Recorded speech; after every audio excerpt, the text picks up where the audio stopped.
एक छोटे से शहर में रहते हैं पंडित जी, जो न तो पंडिताई करते हैं न किसी पंडित के घर पैदा हुए हैं, लेकिन फिर भी पूरा शहर और अब तो इंटरनेट की बदौलत जाने कहां कहां के लोग उन्हें पंडित जी के नाम से ही जानते हैं। उनका असल नाम तो ब्रजभूषण है। एक सरकारी ऑफिस में जिंदगी भर काम करने के बदले ठीक ठाक पेंशन लेकर रिटायर हुए हैं। घर में सिंपल सी वाइफ है, 2 बेटे हैं जो बड़े शहरों में अच्छे जॉब्स पर हैं। अब सवाल ये उठता है कि दुनिया, यहां तक कि उनकी पत्नी भी उन्हें पंडित जी क्यों कहती है। इसके पीछे एक कहानी है, कहानी जो कि पंडित जी, मेरे मतलब ब्रजभूषण जी के जीवन में घटी सच्ची घटना भी है। बात उस दौर की है जब हमारे देश में कंप्यूटर रेवोल्यूशन शुरू ही हुआ था। तमाम बड़े सरकारी ऑफिसेज में कंप्यूटर लगाए जा रहे थे और एम्प्लॉइज को उन्हें चलाना सिखाने के लिए ट्रेनिंग दी जा रही थी। ब्रजभूषण जी हमेशा से पढ़ने और नई चीजें सीखने के बड़े शौकीन थे। उन्होंने न सिर्फ लिटरेचर बल्कि रिलीजियस किताबें भी बड़े इंटरेस्ट से पढ़ी थी। बल्कि उनकी पत्नी के शब्दों में कहें तो रामायण और गीता तो वो घोट कर पी गए थे। अक्सर घर और ऑफिस की महफिलों में बहुत सुंदर शब्दों में रामचरितमानस की चौपाइयां और गीता के श्लोकों की बड़ी सिंपल और इजी एक्सप्लेनेशन देते थे।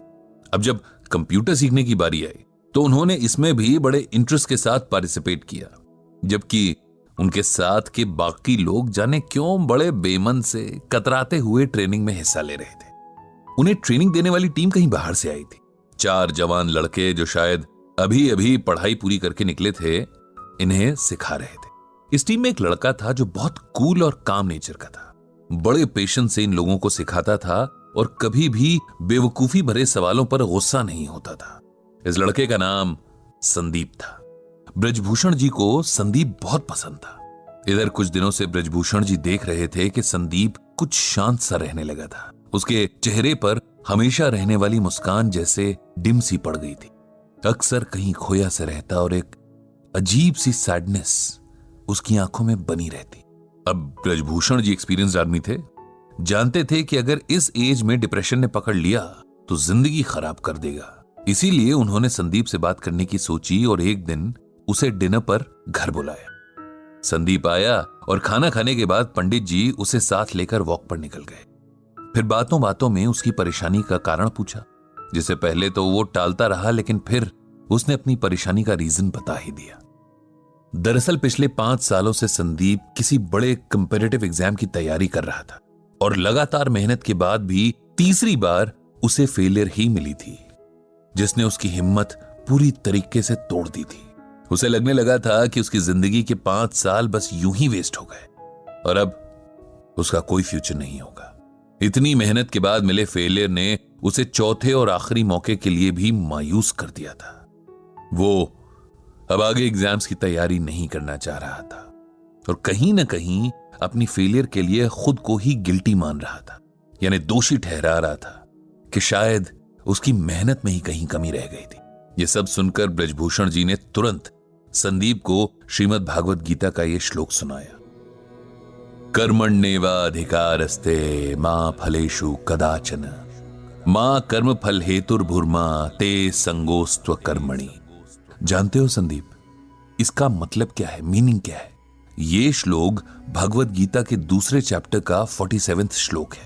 जब अर्जुन रणभूमि पर अपने सगे संबंधी, अपने गुरु, भाई और दोस्तों को देखकर युद्ध छोड़ देना चाहते हैं, तब भगवान उसे गीता का उपदेश देते हैं।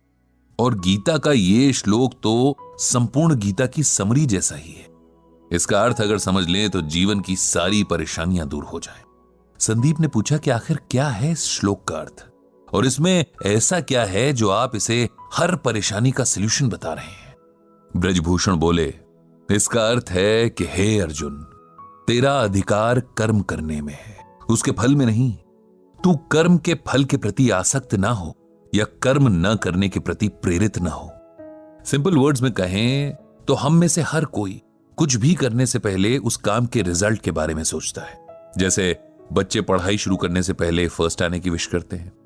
बिजनेसमैन दिन की शुरुआत में ही शाम तक मटेरियल पूरी तरीके से यूज हो जाने की विश करता है। इंजीनियर नक्शा बनाने से पहले ही कोई मास्टरपीस बनाने की ख्वाहिश रखता है। हाउसवाइफ सब्जी काटने से पहले ही सोचती है कि आज का खाना खाकर तो उसका परिवार उसकी तारीफ करेगा। हर कोई अपने हर काम से अच्छे फल की उम्मीद करता है, जबकि हमारे हाथ में सिर्फ और सिर्फ अपना काम करना है। उसका रिजल्ट क्या मिलेगा, कैसा मिलेगा, कैसे मिलेगा, इस पर ना तो हमारा कोई कंट्रोल है और ना ही राइट। ये सुनकर संदीप बोला, अगर हम रिजल्ट की इच्छा ही नहीं रखेंगे तो उस काम के लिए मोटिवेशन क्या रह जाएगा? ऐसे तो हम कोई भी काम बस टाइम पास के लिए ही करेंगे, नहीं? ब्रजभूषण जी बोले, नहीं, इसका यह मतलब नहीं कि हम अपने काम में इंटरेस्ट ना लें या अपने एफर्ट्स में कमी करें। इसका मतलब यह है कि हम ये समझ लें कि हमारे कंट्रोल में सिर्फ हमारा काम है। उदाहरण के लिए, एक बच्चे का काम पूरे साल भर अच्छे से पढ़ाई करना है, लेकिन परीक्षा का रिजल्ट और भी कई बातों पर डिपेंड करता है, जैसे कई बार कॉपी चेक करने वाले के मूड पर भी। ऐसे में यदि नंबर उस बच्चे की एक्सपेक्टेशन से कम आ जाते हैं तो उसे ना तो अपनी एबिलिटी पर शक करना है, न ही आगे मेहनत करने में कोताही करनी है। हमें हर हाल में अपना बेस्ट देना है। उसके बाद क्या होता है ये ईश्वर पर छोड़ देना है। किसान जब खेत में बीज बोता है, रात रात जागकर फसल को पानी देता है, तब वो अपना काम कर रहा है। लेकिन अगर सूखा पड़ जाए या उसकी फसल को कोई बीमारी लग जाए, तब किसान को अपने आप को इसकी वजह नहीं समझना चाहिए, क्योंकि ये बात उसके कंट्रोल में नहीं थी। जीवन में बहुत कुछ ऐसा है जिस पर हमारा कोई वश नहीं है, लेकिन खुद पर और अपने कर्म पर हमारा पूरा वश है। इसीलिए उसमें कमी नहीं रहनी चाहिए। जब हम इस बात को समझ लेंगे तो जीवन की छोटी बड़ी बातों में हौसला नहीं हारेंगे, खुद पर विश्वास रखेंगे और हमेशा अपना सर्वश्रेष्ठ देने के लिए तैयार रहेंगे। ब्रजभूषण जी की बातों ने संदीप पर जादू जैसा असर किया। उसने मन ही मन एक बार फिर पूरा जोर लगा परीक्षा की तैयारी करने का फैसला कर लिया था। कुछ दिन बाद जब ब्रजभूषण जी के ऑफिस में कंप्यूटर ट्रेनिंग पूरी हुई और सिखाने वाली टीम को विदा किया जा रहा था, तब संदीप ने सबको इकट्ठा किया और कहा, हम सबको हमेशा कुछ न कुछ सीखने के लिए तैयार रहना चाहिए। टीचर कहीं भी किसी भी रूप में मिल सकते हैं और हो सकता है कोई ऐसा टीचर मिल जाए जो लाइफ के लिए आपका एटीट्यूड ही बदल दे। मुझे भी यहां एक गुरु मिले जिन्हें जीवन का बहुत एक्सपीरियंस है और इस अनुभव को बांटना भी आता है। ये गुरु हैं ब्रजभूषण जी, जिन्हें मैं आज से पंडित जी कहकर पुकारूंगा, क्योंकि पंडित का अर्थ होता है ज्ञानी, ज्ञान देने वाला। साथ ही गुरु दक्षिणा में मैंने उनके लिए एक ब्लॉग तैयार किया है जिसका नाम रखा है गीता ज्ञान। इस ब्लॉग से पंडित जी गीता के जरिए लोगों को उनकी परेशानियों में राह दिखा सकते हैं, उन्हें उम्मीद देकर नए ढंग से जीना सिखा सकते हैं। इस तरह उस दिन से ब्रजभूषण जी का नाम पंडित जी पड़ गया और उनका गीता ज्ञान ब्लॉग एक जरिया बन गया जहां लोग अपनी परेशानियां पंडित जी को लिखकर गीता के जरिए उनका सलूशन पा सकते थे। और ये गीता ज्ञान आप सुन रहे हैं कुकू एफएम पर।